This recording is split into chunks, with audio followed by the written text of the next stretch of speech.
नमस्कार विद्यार्थिनी मैत्रिणींनो, आपण काल ई व्यवसायाचे फायदे आणि तोटे पाहिले. तर आता थोडक्यात आढावा घेऊन आपण पुढे जातोय. याच्या अगोदर आपण ई व्यवसायाचे फायदे तोटे पाहण्याच्या अगोदर आपण व्यवसायाचे जे 6 प्रकार आहेत ते 6 प्रकार पाहिले होते. त्याच्यामध्ये व्यवसाय ते व्यवसाय पहिला प्रकार, B2B, व्यवसाय ते ग्राहक B2C, ग्राहक ते व्यवसाय C2B, ग्राहक ते ग्राहक C2C, व्यवसाय ते प्रशासन B2A आणि ग्राहक ते प्रशासन C2A याच्या अगोदर आपण पाहिलेलं आहे.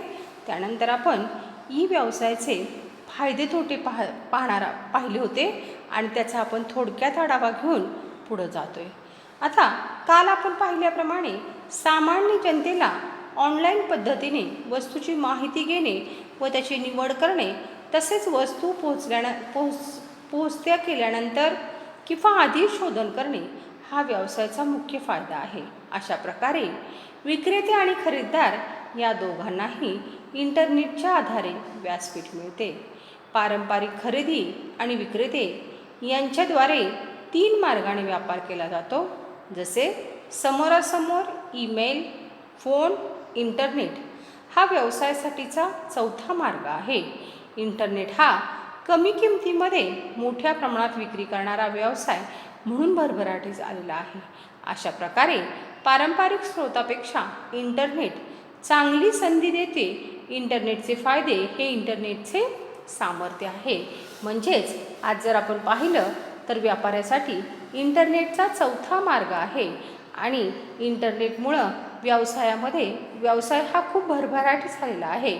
पारंपरिक व्यापारापेक्षा इंटरनेटला चांगली संधी मिळालेली आहे आणि म्हणूनच इंटरनेटचे काही फायदे आहेत, ते फायदे आपण पाहणार आहोत.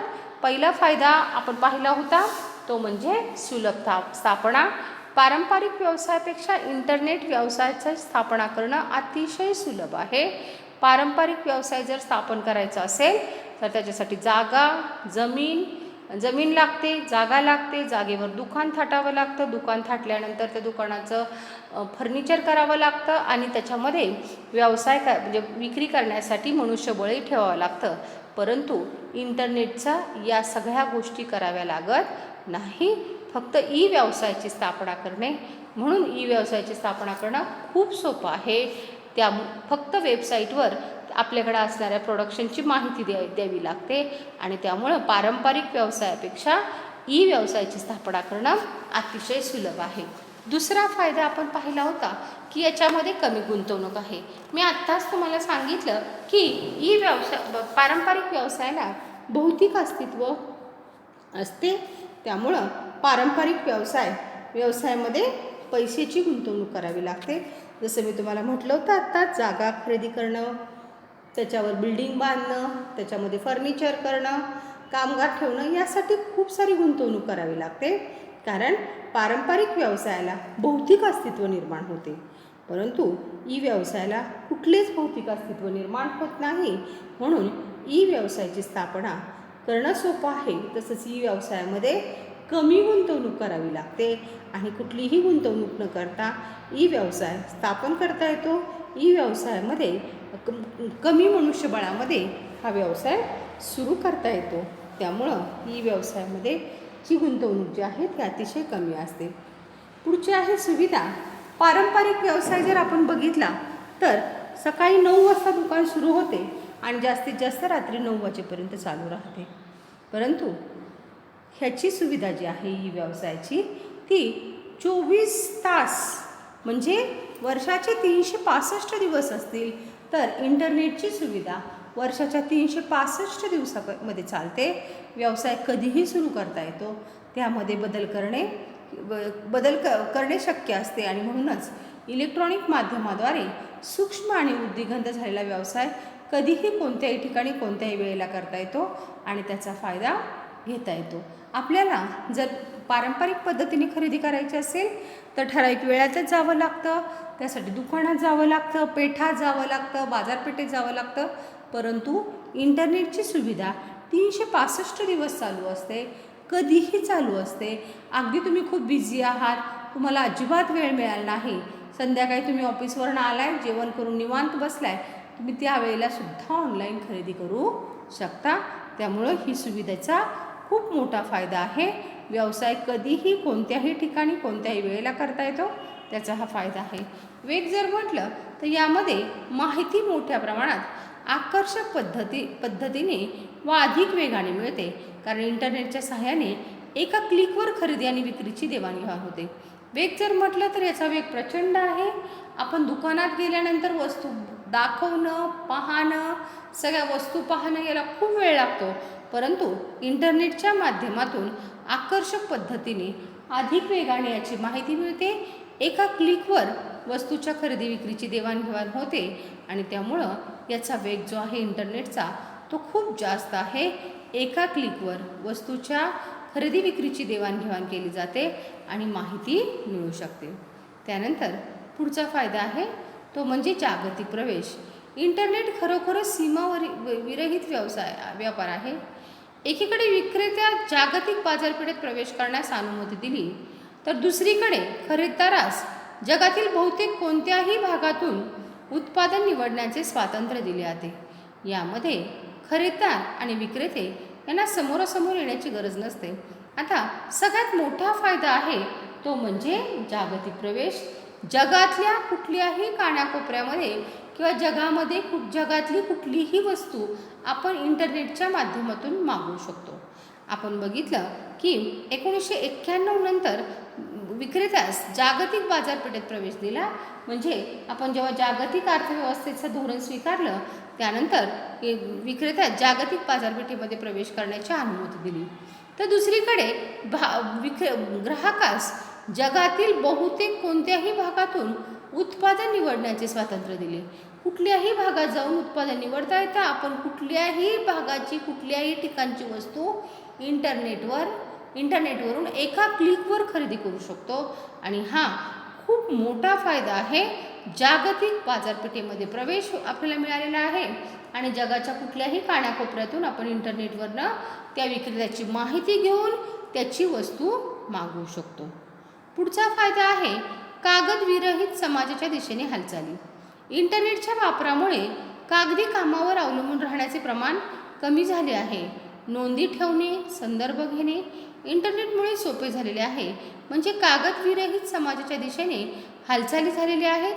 इंटरनेटच्या वापरामुळे कागदी कामावर अवलंबून राहण्याचे प्रमाण कमी झालेले आहे. नोंदी ठेवणे, संदर्भ घेणे इंटरनेटमुळे सोपे झालेले आहे. म्हणजेच काय की इंटरनेटमुळं काय झालेलं आहे की कुठल्याही कागदाची गरज लागलेली नाही. कागदी कामाच्या म्हणजे कागदी विरहित कामाच्या दिशेने समाजाची हालचाल झालेली आहे. ज्या काही नोंदी ठेवणं किंवा ज्या काही संदर्भ घेणं या सगळ्या गोष्टी ज्या आहेत त्या सगळ्या गोष्टी इंटरनेटच्या माध्यमातून सहज करता येतात. पुढचा आहे सरकारचा पाठिंबा.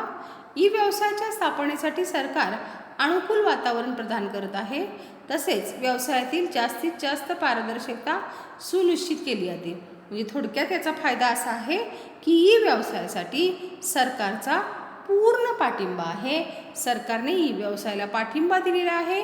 सरकारने ई व्यवसायासाठी अनुकूल वातावरण निर्माण केलेलं आहे आणि पारदर्शकता आणि सुनिश्चितता केलेली आहे. त्यामुळं ई व्यवसाय करण्यासाठी सरकारचा पूर्णपणे व्यावसायिकांना पाठिंबा आहे. सोपे शोधन, सुलभ देय. आता व्यवसायातील शोधन क्रेडिट कार्ड, इलेक्ट्रॉनिक निधीद्वारे केले जाते. शोधन 24 तास उपलब्ध असते. आता सगळ्यात महत्त्वाचं म्हणजे शोधन म्हणजे पैसे देणं हे आपण कसं करू शकतो. एखादी वस्तू जर आपण ऑनलाईन खरेदी केली तर त्याचं पेमेंट आपण कसं करू शकतो. त्याचं पेमेंट क्रेडिट कार्डद्वारे, फोनपे, गुगल पे, कधीही केव्हाही 24 तासात कधीही. अगदी तुम्हाला पेमेंट करायचं असेल, तुम्ही रात्री 3 वाजता ऑफिसवरून आला, 3 वाजता तुम्ही मोबाईल घेतला आणि रात्री 3 वाजता पेमेंट केलं तरी ते पेमेंट जातं. म्हणजे शोधन करणं अतिशय सुलभ आहे आणि शोधनाची व्यवस्था 24 तास उपलब्ध असते. त्यानंतर आपण हे फायदे पाहिले आणि पुढचा भाग होता तो म्हणजे व्यवसायाच्या मर्यादा. वैयक्तिक संबंधाचा अभाव. सगळ्यात मोठा तोटा हा आहे की ई व्यवसायामध्ये वैयक्तिक संपर्क येत नाही.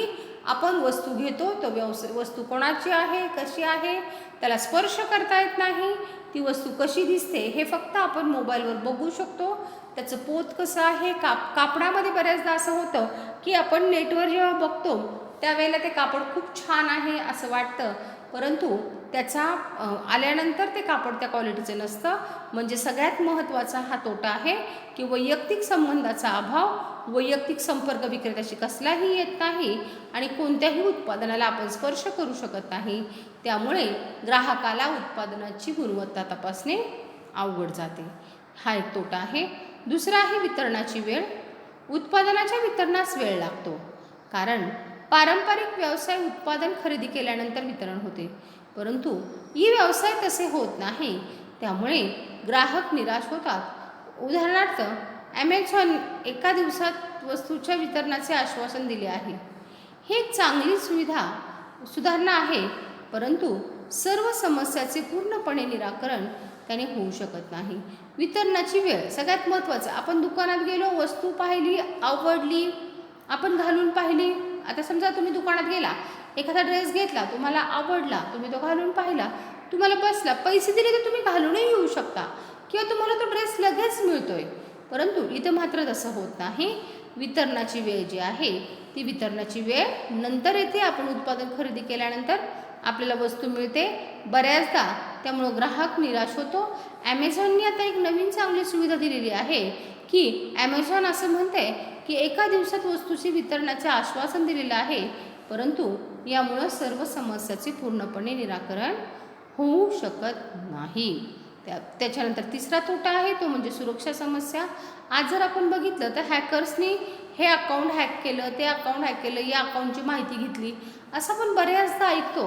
किंवा आपल्याला मोबाईलवर मेसेज येतात की तुमची माहिती कोणालाही सांगू नका, तुमचा OTP सांगू नका, तुमचा अकाउंट नंबर सांगू नका, तुमच्या अकाउंट डिटेल्स सांगू नका. परंतु ज्यावेळेला आपण ऑनलाईन खरेदी करतो त्यावेळेला आपल्या कार्डचे, आपल्या बँक अकाउंटचे डिटेल्स त्यांना टाकावे लागतात आणि त्यामुळं ऑनलाईन व्यवसायामध्ये बरेच घोटाळे होतात. हॅकर्सला आपली माहिती मिळू शकते पर्सनल, आणि त्यातून आपल्या पैसे जे आहेत ते सुरक्षित राहू शकत नाही आणि यामुळं संभाव्य ग्राहकांना त्रास होतो. त्यामुळं आपल्याला पैसे देताना सुरक्षा समस्या हा एक तोटा आहे. चौथा तोटा आहे सरकारी हस्तक्षेप. काही वेळा सरकारच्या अतिरेकी देखरेखीमुळे व्यवसायात जास्त प्रमाणात हस्तक्षेप होऊ शकतो. आता एकीकडे आपण असं म्हणतो की व्यवसायामध्ये काय आहे, तर सरकारने व्यवसायाला पाठिंबा दिलेला आहे. सरकार व्यवसायाला पाठिंबा देते, सरकारने व्यवसायाला पाठिंबा दिलेला आहे आणि चांगली गोष्ट आहे. परंतु सरकारने पाठिंबा देऊन बऱ्याचदा सरकार त्या व्यवसायामध्ये अतिरेकी देखरेख करते आणि अतिरेकी देखरेख केल्यामुळं व्यवसायात जास्त प्रमाणात सरकारचा हस्तक्षेप होतो आणि हा देखील एक तोटा आहे. पुढचा तोटा आहे तो म्हणजे जास्त जोखीम. ग्राहक आणि विक्रेता यांच्यामध्ये थेट संपर्क नसल्यामुळं जास्त जोखीम दिसून येते. तसेच फसवणूक झाल्यास कायदेशीर कारवाई करणे कठीण जाते. जास्त जोखीम ग्राहक आणि विक्रेते यांच्यामध्ये थेट संपर्क नाही. आता आपण एखाद्या दुकानात गेलो, तिथून वस्तू घेतली, ती वस्तू जर चांगली नसेल तर आपण ती वस्तू बदलून घेतो किंवा वस्तू आपल्याला बदलून घेता येते. पण इथं ग्राहक आणि विक्रेत्यांचा एकमेकाशी कसलाही संपर्क नाही आणि वस्तू खराब झाली तर ती बदलून घेणं किंवा ग्राहकाची फसवणूक झाली तर त्याच्यावर कारवाई करणे कठीण आहे आणि ही जास्त जोखीम हा देखील एक तोटा आहे. त्यानंतर पुढचं आहे, हे आपण फायदे तोटे पाहिले. यानंतर आता आपण पाहणार आहोत ऑनलाईन व्यवहाराची प्रक्रिया. मी तुम्हाला याच्या अगोदरही सांगितले की ऑनलाईन व्यवहार कशा पद्धतीने करायचा हे बऱ्याच विद्यार्थिनींना माहिती आहे. ऑनलाईन खरेदी विक्री कशी करायची याची माहिती आपल्याला आहे. पण जर एखाद्या विद्यार्थिनींनी अद्याप देखील याच्या अगोदरही सांगितलेलं आहे, पुन्हा एकदा सांगते, जर एखाद्या विद्यार्थिनींनी ऑनलाईन खरेदी केलेली नसेल तर कृपा करून ऑनलाईन खरेदी करा. कारण ऑनलाईन खरेदी कशा पद्धतीने करायची याची माहिती आपल्याला असणं अतिशय गरजेचं आहे. आता आपण पाहणार आहोत ऑनलाईन व्यवहाराची प्रक्रिया. ऑनलाईन व्यवहार इंटरनेटच्या सहाय्याने केला जातो हे आपल्याला माहिती आहे. योग्य इंटरनेटच्या जोडणीशिवाय हे व्यवहार करता येऊ शकत नाही. जेव्हा वस्तूची खरेदी आणि विक्री इंटरनेटच्या माध्यमाने केली जाते तेव्हा ऑनलाईन व्यवहार घडून येतात. जेव्हा ग्राहक ऑनलाईन पद्धतीने वस्तू व सेवा खरेदी करतात तेव्हा ते पैसे देखील ऑनलाईन पद्धतीने भरतात. हे आपल्याला माहिती आहे. ऑनलाईन व्यवहार जे आहेत ते सर्वच्या सर्व ऑनलाईन व्यवहार कशामार्फत होतात, तर सर्व ऑनलाईन व्यवहार हे इंटरनेटच्या सहाय्याने होतात. इंटरनेटच्या जोडणीशिवाय ऑनलाईन व्यवहार होऊ शकत नाही. जेव्हा वस्तूची खरेदी आणि विक्री इंटरनेटच्या माध्यमाने केली जाते तेव्हा ऑनलाईन व्यवहार घडून येतात. म्हणजेच काय की ऑनलाईन व्यवहार जे आहेत ते ऑनलाईन व्यवहार फक्त आणि फक्त इंटरनेटच्या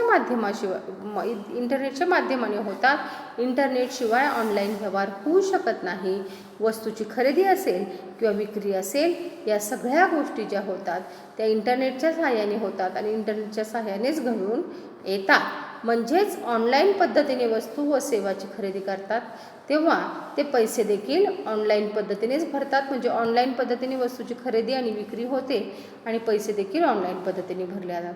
आता ही जी ऑनलाईन पद्धत आहे किंवा ऑनलाईन पद्धतीने खरेदी विक्री करायची आहे, ती ऑनलाईन पद्धतीने खरेदी विक्री करण्याची प्रक्रिया काय आहे ती आता आपल्याला पाहायचे.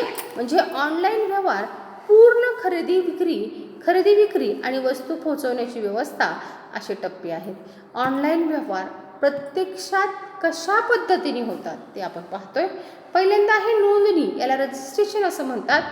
ऑनलाईन खरेदी करण्यापूर्वी नोंदणी फॉर्म भरून ऑनलाईन विक्रेत्याकडे नोंदणी करावी लागते.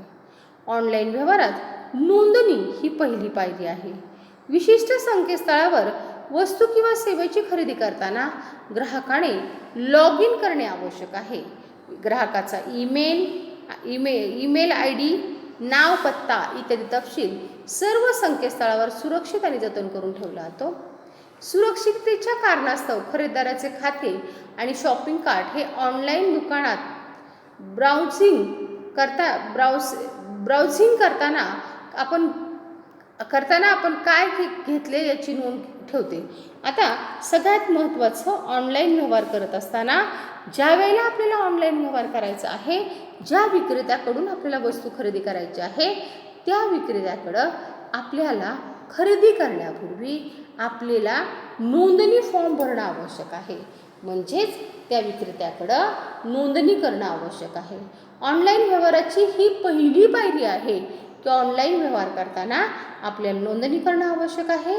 त्यासाठी विशिष्ट संकेतस्थळावर म्हणजे विशिष्ट वेबसाईटवर जाऊन वस्तूची खरेदी विक्री करताना ग्राहकाने लॉग इन करणं गरजेचं आहे. त्यामध्ये ग्राहकाने आपला नाव, पत्ता, ईमेल आय डी वगैरे सगळी माहिती त्या संकेतस्थळावर म्हणजे त्या वेबसाईटवर टाकणं गरजेचं आहे. ती वेबसाईटवर त्या ग्राहकाचं नाव, पत्ता, ईमेल आय डी सर्व टाकल्यानंतर त्याचं जतन करून ठेवले जाते. सुरक्षिततेच्या कारणास्तव खरेदीदाराचे खाते व शॉपिंग कार्ट हे ऑनलाईन दुकानात ब्राउझिंग करताना त्याची नोंद किंवा त्याची ब्राउझिंग करताना आपण काय घेतले याची नोंद करता येते. थोडक्यात काय की ऑनलाईन व्यवहार करण्याची पहिली प्रक्रिया आहे ती म्हणजे नोंदणी, त्याला रजिस्ट्रेशन म्हणतात. ऑनलाईन खरेदी करण्यापूर्वी त्या व्यवसायाचे रजिस्ट्रेशन करणं आवश्यक आहे. ही व्यवसायाची पहिली पायरी आहे. म्हणजेच काय की वस्तूची खरेदी विक्री करताना तुम्हाला ग्राहकाला त्या वेबसाईटवर जाऊन लॉग इन करावं लागतं. ज्या विक्रेत्याकडनं आपण वस्तूची खरेदी करणार आहे त्या विक्रेत्याकडे ग्राहकाला आपलं रजिस्ट्रेशन करणं गरजेचं आहे. रजिस्ट्रेशनमध्ये त्या ग्राहकाने त्याचा ईमेल आय डी, नाव, पत्ता त्या वेबसाईटवर टाकणं गरजेचं आहे. म्हणजेच ऑनलाईन खरेदी करताना त्याची नोंदणी करणं आवश्यक आहे. दुसरा भाग आहे तो म्हणजे मालाची मागणी नोंदवणे. ऑनलाईन व्यवहार ही दुसरी पायरी आहे. जेव्हा एखाद्या ग्राहकास एखादी वस्तू किंवा सेवा आवडतात तेव्हा शॉपिंग कार्टमध्ये वस्तू वा सेवा ठेवतो. शॉपिंग कार्ट खरेदीदाराने खरेदीसाठी निवडलेल्या सर्व वस्तू, त्याची संख्या, प्रत्येक वस्तूची किंमत याची नोंद ठेवतो. खरेदीदार सर्व वस्तूची निवड केल्यानंतर शोधनाच्या प्रक्रियेकडे वळतो. आता मी तुम्हाला साधं उदाहरण सांगते. ज्या वेळेला आपण दुकानामध्ये खरेदीला जातो तेव्हा काय करतो ग आपण? दुकानामध्ये जातो, वस्तू खरेदी करताना ज्या वेळेला आपल्याला सेल्समन वस्तू दाखवतो त्यावेळेला आपण वस्तू पाहतो. एखादी वस्तू आवडली की ती आपण बाजूला ठेवतो. परत काही वस्तू आवडली परत बाजूला ठेवतो. परत वस्तू आवडली परत बाजूला ठेवतो. आणि आपण जे शेवटी काय करतो, आपण ज्या वेळेला वस्तू खरेदी करण्याचा डिसिजन घेतो त्यावेळेला त्या सर्व वस्तू आपण समोर ठेवायला सांगतो आणि समोर ठेवलेल्या वस्तूमधून आपल्याला जी आवडलेली वस्तू आहे ती आपण घेतो. इथं काय केलं, आता ज्या वेळेला वस्तू खरेदी करायची वेळ येते त्यावेळेला आपल्याला आवडलेल्या व्यक्ती आपण शॉपिंग कार्टमध्ये टाकून ठेवू शकतो. शॉपिंग कार्टमध्ये ही म्हणजे ऑनलाईन व्यवहाराची दुसरी पायरी आहे मालाची मागणी नोंदवणे.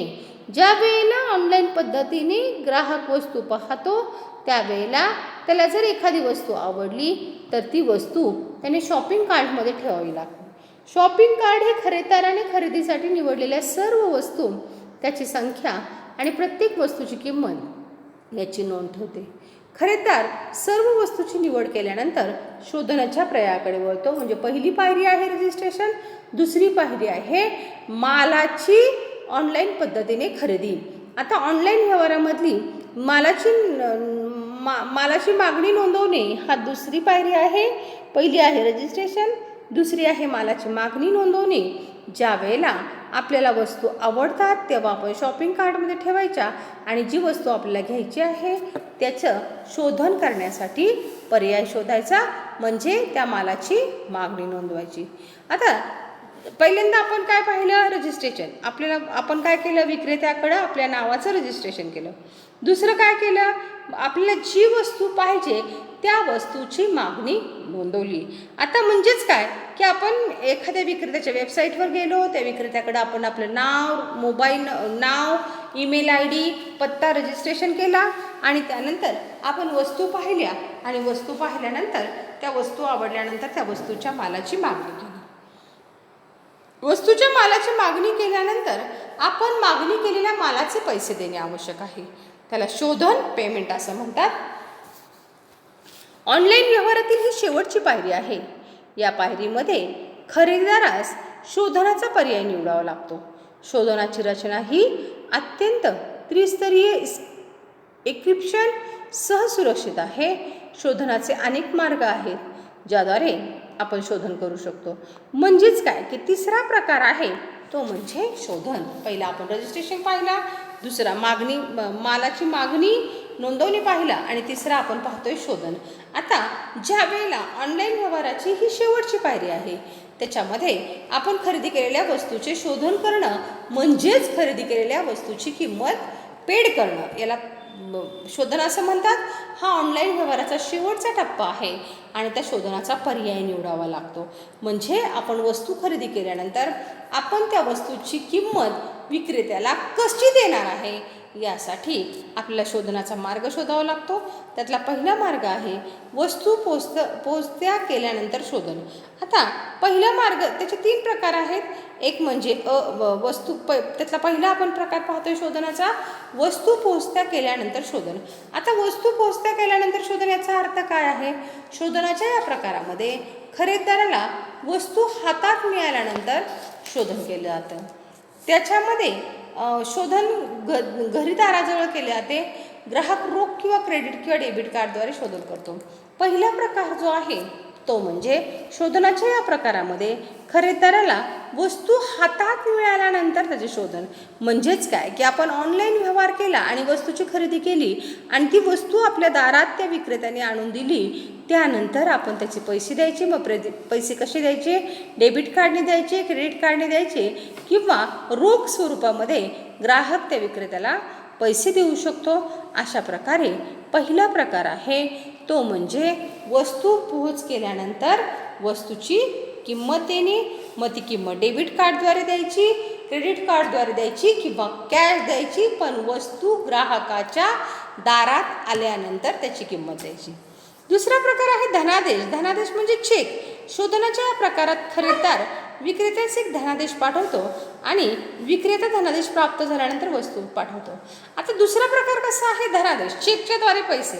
म्हणजेच काय की या प्रकारात खरेदीदार विक्रेत्यास एक धनादेश. आता खरेदीदार, समजा मी वस्तूची खरेदी केलेली आहे, मी त्या विक्रेत्याला काय म्हणते मी तुम्हाला चेक पाठवते, मग मी त्या विक्रेत्याला समजा हा विक्रेता आहे, त्याच्याकडनं मी 5,000 रुपयाच्या मालाची खरेदी केलेली, मी त्याला सांगते की तुम्हाला मी पैसे चेकने देणार आहे. मग मी काय करणार आहे, या विक्रेत्यास चेकने पैसे पाठवणार आहे. या विक्रेत्याला चेकचे पैसे मिळाले, धनादेश म्हणजे चेक प्राप्त झाला तर विक्रेता वस्तू पाठवतो, म्हणजे चेक मिळाल्यानंतर विक्रेता वस्तू पाठवतो. अशा प्रकारे धनादेशाद्वारे देखील आपण वस्तूचं पेमेंट करू शकतो. तिसरं आहे नेट बँकिंगने हस्तांतर. आत्ता हा प्रकार जास्त प्रचलित आहे. शोधनाच्या या प्रकारामध्ये शोधनाची रक्कम खरेदीदाराच्या खात्यातून विक्रेत्याच्या खात्यात इलेक्ट्रॉनिक पद्धतीने हस्तांतरित केली जाते. विक्रेत्याला शोधून पैसे प्राप्त झाल्यानंतर विक्रेता त्या संबंधित वस्तू खरेदीदाराकडे पाठवतो. इंटरनेटच्या निधी हस्तांतर करण्याची हे इलेक्ट्रॉनिकची पद्धत आहे. नेट बँकिंग हस्तांतर. नेट बँकिंग हस्तांतर याच्यामध्ये शोधनाचा हा एक असा प्रकार आहे की शोधनाची रक्कम खरेदीदाराच्या खात्यातून विक्रेत्याच्या खात्यात ऑनलाईन पद्धतीने पाठवली जाते. समजा आपण एखाद्या विक्रेत्याकडनं वस्तू खरेदी केली, वस्तू खरेदी केल्यानंतर आपण फोनपे किंवा गुगल पेने त्याला ऑनलाईन पैसे पाठवले तर त्याला पैसे मिळाल्याबरोबर तो त्या वस्तूची पोहोच करतो किंवा वस्तू पाठवतो. अशा प्रकारे नेट बँकिंगद्वारे पैशाचे हस्तांतर. शोधनाच्या या प्रकारामध्ये शोधनाची रक्कम जी आहे ती रक्कम खरेदीदाराच्या खात्यातून विक्रेत्याच्या खात्यात इलेक्ट्रॉनिक पद्धतीने हस्तांतरित केली जाते. विक्रेत्याला शोधन पैसे प्राप्त झाल्यानंतर विक्रेता त्या संबंधित वस्तू खरेदीदाराकडे पाठवतो. इंटरनेटद्वारे निधी हस्तांतरित करण्याची ही एक इलेक्ट्रॉनिक पद्धतीने सुविधा आहे, जे इंटरनेटच्या पद्धतीने आपण पैशाचे हस्तांतर करतो आणि याच्यामध्ये बऱ्याचदा इलेक्ट्रॉनिक पद्धतीने निधीचं हस्तांतरित होतं आणि अशा प्रकारे एका व्यक्तीच्या खात्यातून पैसे दुसऱ्या व्यक्तीच्या खात्यात पाठवले जातात. म्हणजे खरेदीदार पैसे विक्रेत्याच्या खात्यात पाठवतो आणि विक्रेत्याला पैसे मिळाले की तो वस्तू पाठवण्याची व्यवस्था पुढे करतो. अशा प्रकारे नेट बँकिंगद्वारे हस्तांतर हे एक पद्धत आहे. याच्याद्वारे आपण पैसे एका खातेदारातून जे इलेक्ट्रॉनिकच्या माध्यमातून पैशाचे हस्तांतर होते ते इलेक्ट्रॉनिकच्या माध्यमातून होते. म्हणजे एका व्यक्तीच्या खात्यातून पैसे दुसऱ्या व्यक्तीच्या खात्यात पोच केले जातात. त्यानंतर डेबिट किंवा क्रेडिट कार्ड. म्हणजे खरेदीदार डेबिट किंवा क्रेडिट कार्डद्वारे पैसे भरतो आणि ग्राहकाच्या खात्यातून रक्कम वजा होते. डेबिट कार्ड किंवा क्रेडिट कार्ड यांना प्लास्टिक पैसा म्हणून ओळखले जाते. हे जास्तीत जास्त ऑनलाईन शोधनासाठी वापरले जाते. पुढचा प्रकार जो आहे शोधनाचा किंवा पैसे देण्याचा तो म्हणजे डेबिट किंवा क्रेडिट कार्डद्वारे पैसे देणं किंवा पैसे भरणं ग्राहकाच्या खात्यातून. तर समजा पुन्हा मी तुम्हाला आत्ता मगाशी सांगितलं तसं सांगते की मी 5,000 रुपयाच्या मालाची खरेदी केलेली आहे या विक्रेत्याकडून. त्या मालाचे पैसे जे आहेत ते मी डेबिट कार्ड किंवा क्रेडिट कार्डवरून पाठवते. डेबिट किंवा क्रेडिट कार्डचे पैसे माझ्या खात्यातून वजा झाले की विक्रेता पैसे पाठवतो. डेबिट कार्ड किंवा क्रेडिट कार्ड याला प्लास्टिक मनी असं म्हणतात. लक्षात ठेवा, बऱ्याचदा हा शब्द गाळलेल्या जागाला विचारला जाऊ शकतो. डेबिट कार्ड किंवा क्रेडिट कार्ड याला काय म्हणतात, तर डेबिट कार्ड किंवा क्रेडिट कार्ड याला प्लास्टिक पैसा, प्लास्टिक मनी म्हणून ओळखला जातो.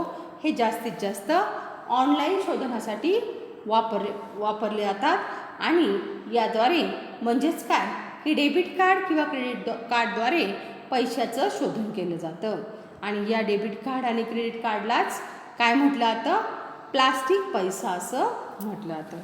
त्यानंतर पुढचं आहे डिजिटल रोख. इलेक्ट्रॉनिक चलनाचा हा एक प्रकार आहे जो सायबर स्पेसमध्ये वापरला जातो, ज्यामध्ये केवळ सायबर स्पेसमध्ये ज्याचं अस्तित्व केवळ सायबर स्पेसमध्येच असतं. डिजिटल रोख वास्तवात नसते, परंतु खऱ्या चलनाप्रमाणे इलेक्ट्रॉनिक स्वरूपात याची क्षमता असते. डिजिटल कॅश याला डिजिटल पद्धतीने म्हणजे इलेक्ट्रॉनिक चलनाचा हा एक प्रकार आहे जो केवळ सायबर स्पेसमध्येच वापरतात. लक्षात ठेवा, इलेक्ट्रॉनिक चलनाचा हा प्रकार आहे ज्याचे अस्तित्व केवळ सायबर स्पेसमध्येच आहे. डिजिटल रोख वास्तवात नसते, परंतु खऱ्या चलनाप्रमाणे इलेक्ट्रॉनिक स्वरूपात वापर करण्याची याची क्षमता आहे. अशा प्रकारे डिजिटल रोख म्हणजेच काय की डिजिटल रोखद्वारे देखील पैसे दिले जातात. डिजिटल रोख हा म्हणजे याचं वैशिष्ट्य असं आहे की डिजिटल रोख हा प्रकार जो आहे त्याचं वास्तव केवळ सायबर स्पेसमध्येच असते. डिजिटल रोख वास्तवात नसते, परंतु खऱ्या अर्थाने इलेक्ट्रॉनिक स्वरूपाचा याच्यामध्ये वापर करण्याची मुभा आहे. अशा प्रकारे इलेक्ट्रॉनिकच्या माध्यमातून देखील पैसे हस्तांतरित केले जातात आणि हा डिजिटल रोख हा प्रकार जो आहे तो फक्त सायबर स्पेसमध्येच वापरतात. ठीक आहे. यानंतर पुढचा प्रकार आहे तो म्हणजे खरेदी विक्री प्रक्रिया. सर्व व्यवहारामध्ये ही महत्त्वाची भूमिका बजावते. माहितीचे आदान प्रदान परंपरागत तसेच ऑनलाईन व्यवहार या दोन्हीतही करावी लागते. परंतु परंपरागत व्यापाराशी तुलना करता इंटरनेटद्वारे केलेले व्यवहार जास्त सोपे असतात. परंपरागत व्यवसाय करताना प्रवासासाठी लागणारा वेळ, वाटाघाटी करणं, मुद्दा पटवून देणं, दोन्ही पक्षांना आदानप्रदानासाठी व संवादासाठी समोरासमोर असणे या सर्व प्रक्रियेस बराच वेळ लागतो. जेव्हा ऑनलाईन व्यवहारासाठी आवश्यक असणारी माहिती ही नियम व अटीसह पुरवली जाते आणि वर उल्लेखलेल्या बऱ्याचशा समस्येपासून त्या मुक्त असतात. म्हणून ऑनलाईन व्यवहार परंपरागत व्यवसायापेक्षा अधिक सोपे आणि चांगले परिणाम देणार असतात. आता याच्यामध्ये पुढचा प्रकार आहे तो म्हणजे खरेदी विक्री प्रक्रिया. सर्व व्यवहारामध्ये ही अतिशय महत्त्वाची भूमिका बजावते. याच्यामध्ये माहितीचे आदानप्रदान म्हणजेच काय की माहितीची देवाणघेवाण जी आहे ती पारंपरिक तसेच ऑनलाईन व्यवहार या दोन्ही करावे लागतात. परंतु पारंपरिक व्यवसायाची तुलना करता इंटरनेटद्वारे केलेले व्यवहार जे आहेत ते जास्त सोपे आणि सोयीस्कर आहे. परंपरागत व्यवसाय करताना प्रवासासाठी लागणारा वेळ, प्रवासासाठी लागणारा वेळ, समजा आपण इचलकरंजीवरनं माल मागवतोय तर इचलकरंजीला जाणं, इचलकरंजीच्या माणसाशी वाटाघाटी करणं, त्याला मुद्दा पटवून देणं आणि दोन्ही पक्षांना आदानप्रदानासाठी व संवादासाठी समोरासमोर आणणं, या सर्व प्रक्रियेस बराच वेळ लागतो. जेव्हा ऑनलाईन व्यवहारासाठी आवश्यक असणारी माहिती ही नियम व अटीसह पुरवली जाते आणि वर उल्लेखलेल्या बऱ्याचशा समस्येतून त्या मुक्त असतात. म्हणून ऑनलाईन व्यवहार परंपरागत व्यवसायापेक्षा अधिक सोपे आणि चांगले परिणाम देणार आहेत. अशा पद्धतीने ही खरेदी विक्रीची तिसरी प्रक्रिया आहे. आज आपण इथं थांबतोय. उद्याच्या तासाला याच्या पुढचा भाग आपण पाहणार आहोत. धन्यवाद.